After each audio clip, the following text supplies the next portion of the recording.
neglecting my timeline a bit more, I just wanted to make a short video on this specific piece here, a quickie before moving on. This little but over 10 kilo heavy statuette is known as the Iron Man and was taken to Germany at the end of the 1930s by an expedition led by ethnologist Ernst Schaefer, who was sent out by the occultists within the National Socialist government of Germany. As you may know, they were supposedly searching traces for the origins of the Aryans. Some say they were looking for the Brill, or whatever you prefer to believe there. Fact is that this piece has been locked in a private collection until 2007 or 2009, and in September 2012 the first articles started to appear on this extraordinary statuette.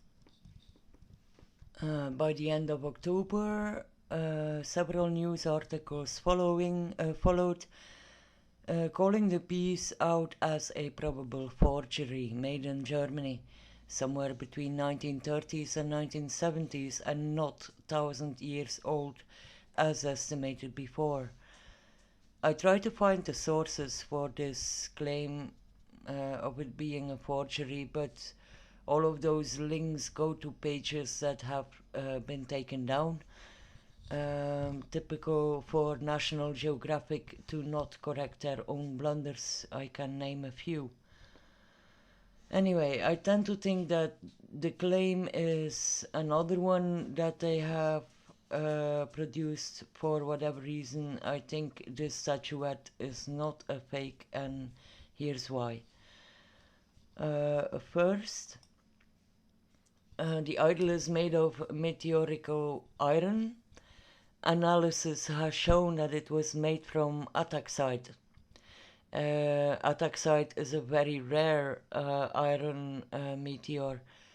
When cutting or working on an iron meteor with nitric acid, a specific geometrical pattern called Widmanstätten structure appears. This is not the case with ataxite. This iron contains a high level of nickel, and spending years of researching this particular piece has shown that it was in all probability carved from what is known as the Chinga meteor. The crater is located close to the border between Mongolia and Russia, north of Xinjiang province, around 15,000 years ago.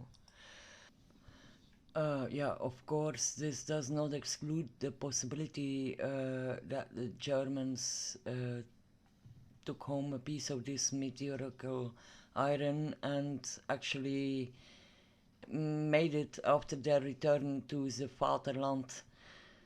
Other arguments used to claim it is a forgery are some of the features of the figure showing an exceptionally full beard, and because of the clothes and shoes which are unusual for the bone deities imaged at that era. The figure is regarded as a representation of the Buddhist deity Vaisravana, the king of the northern sky. There are 4 of those kings guarding the 4 quadrants of the sky, but he is the only one of those 4 who is often represented on his own as a guardian of fortune and as the chief of the yakshas, a series of minor nature spirits.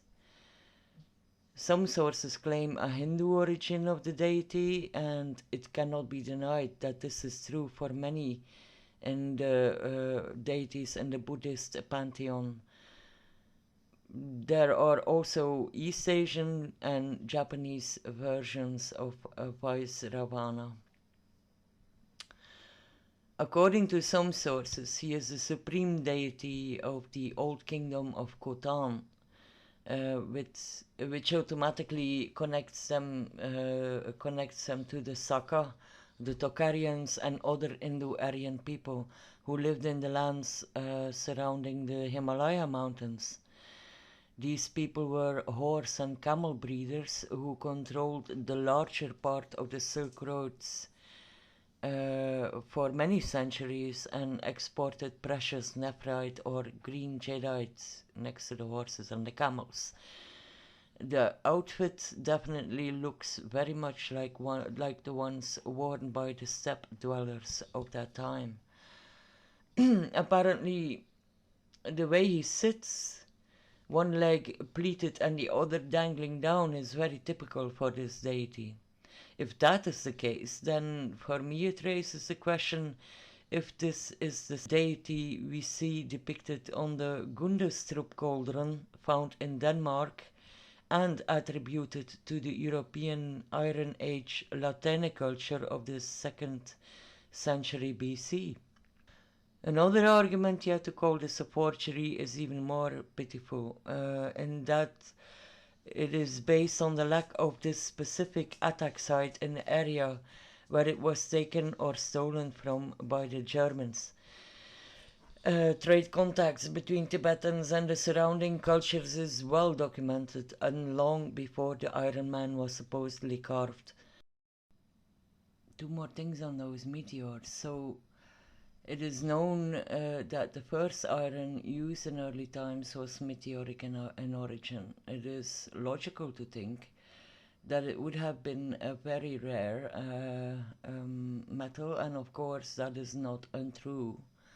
But there is possibly another source for this metal, which many are probably not aware of, namely what is called impact spherules or simply impactites. These spherules can vary in size from micromillimeters to several centimeters in diameter and are forged during impact of a meteor, and they contain traces of the material of which the meteor consisted before largely evaporating.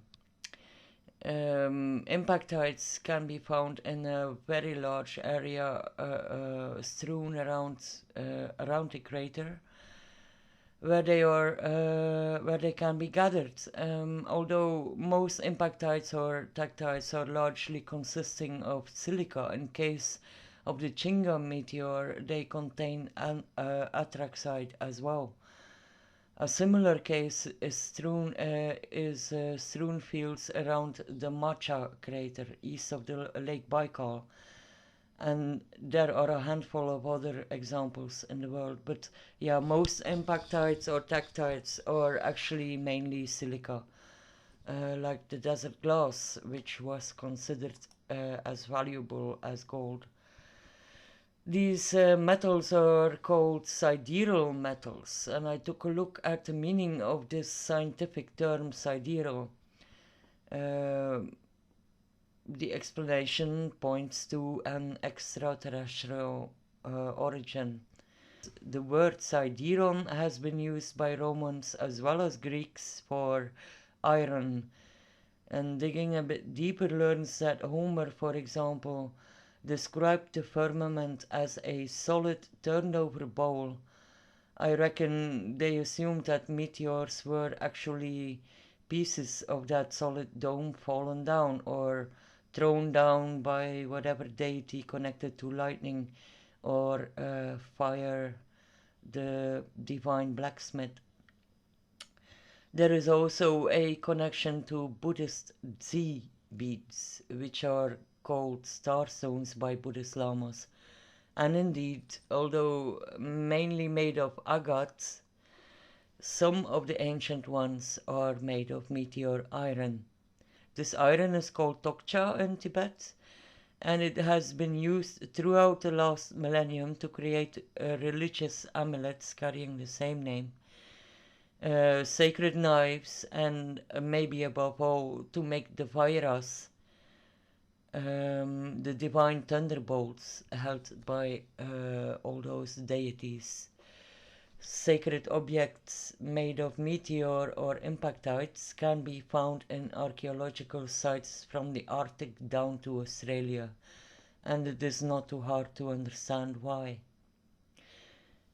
Okay, I'm stopping here and just hope you found it interesting enough, and if it leads anyone to do some research yourselves and find out more, then I wish you a happy and fruitful surfing. Bye bye.